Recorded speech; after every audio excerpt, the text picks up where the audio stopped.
Train से कैसे पहुंचे?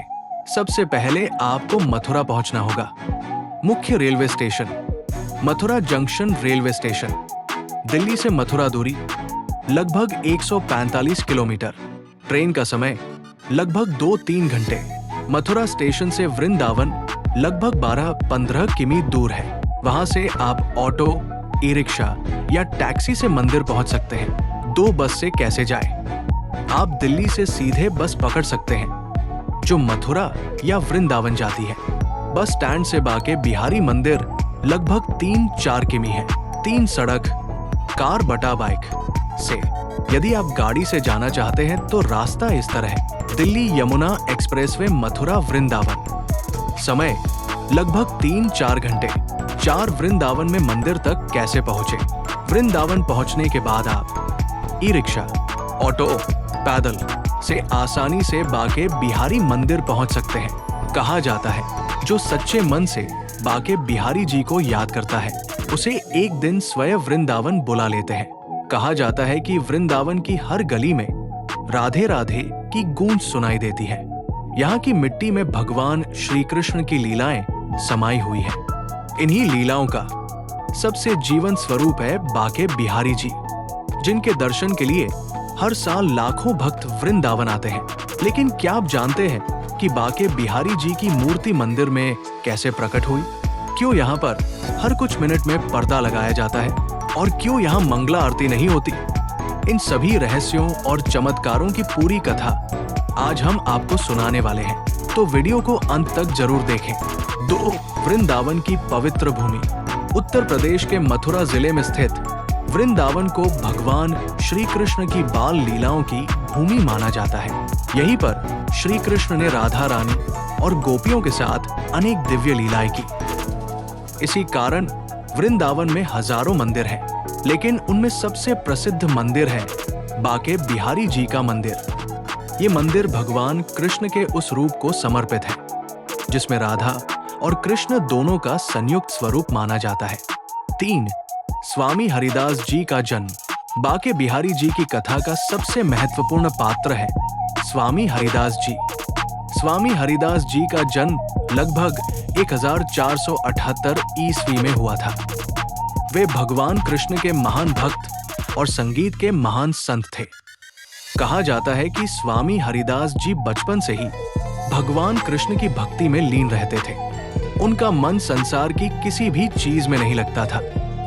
बड़े होने के बाद वे वृंदावन आकर निधिवन में साधना करने लगे। 4 निधिवन की अद्भुत साधना। निधिवन वह स्थान है जहां आज भी माना जाता है कि रात में श्री कृष्ण और राधा रानी रासलीला करते हैं। स्वामी हरिदास जी यहाँ बैठकर भगवान श्री कृष्ण के भजन गाते और ध्यान करते थे। उनकी भक्ति इतनी गहरी थी कि देवता भी उनकी साधना से प्रसन्न हो गए। एक दिन उनके शिष्यों ने उनसे प्रार्थना की, गुरुदेव, हमें भी श्री कृष्ण के दर्शन कराइए। स्वामी हरिदास जी ने कहा, यदि सच्चे मन से भक्ति करोगे तो भगवान स्वयं प्रकट होंगे। 5 भगवान का दिव्य प्रकट होना। एक दिन स्वामी हरिदास जी निधिवन में भजन गा रहे थे। उन्होंने प्रेम से भगवान कृष्ण का नाम लिया, श्याम श्याम, मेरे प्रभु प्रकट हो जाइए।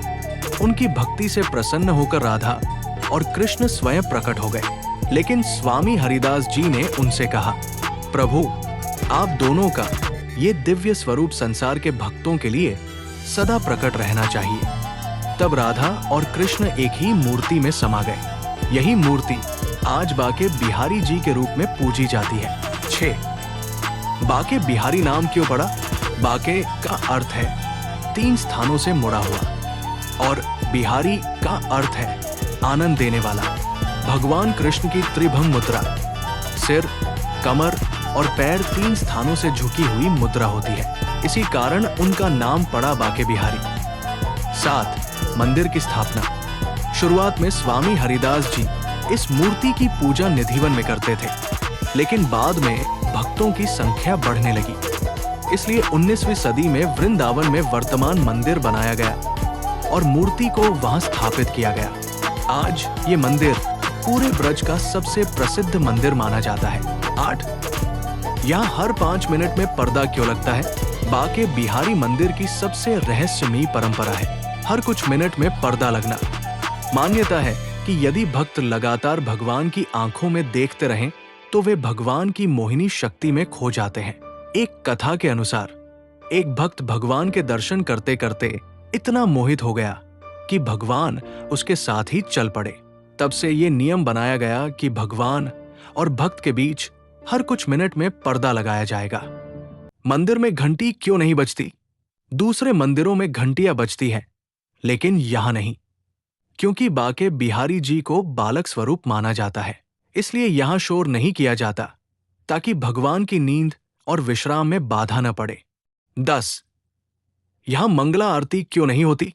अधिकांश मंदिरों में सुबह मंगला आरती होती है, लेकिन बाके बिहारी मंदिर में ऐसा नहीं है, क्योंकि मान्यता है कि भगवान श्री कृष्ण रात में रासलीला करते हैं और सुबह देर तक विश्राम करते हैं। इसलिए यहां रोज मंगला आरती नहीं होती। सिर्फ जन्माष्टमी के दिन ही मंगला आरती होती है। 11. मंदिर के प्रमुख उत्सव। बाके बिहारी मंदिर में कई बड़े उत्सव मनाए जाते हैं। जन्माष्टमी, राधाष्टमी, होली, शरद पूर्णिमा, झूलन उत्सव। इन दिनों वृंदावन में लाखों भक्तों की भीड़ उमड़ पड़ती है। 12. बाके बिहारी जी के चमत्कार। भक्तों का मानना है कि जो भी सच्चे मन से बाके बिहारी जी के दर्शन करता है उसकी सभी मनोकामनाएं पूरी हो जाती है। कई भक्त बताते हैं कि किसी की बीमारी ठीक हो गई, किसी को संतान प्राप्त हुई, किसी का जीवन बदल गया। भक्त कहते हैं कि ये सब बाके बिहारी जी की कृपा से होता है। 13. निष्कर्ष। दोस्तों, वृंदावन का बाके बिहारी मंदिर सिर्फ एक मंदिर नहीं है, ये प्रेम, भक्ति और कृष्ण की लीलाओं का जीवंत प्रमाण है। कहा जाता है जो एक बार वृंदावन जाकर बाके बिहारी जी के दर्शन कर लेता है उसका जीवन धन्य हो जाता है। तो जब भी आपको मौका मिले एक बार जरूर जाएं और कहें, जय श्री बाके बिहारी लाल की।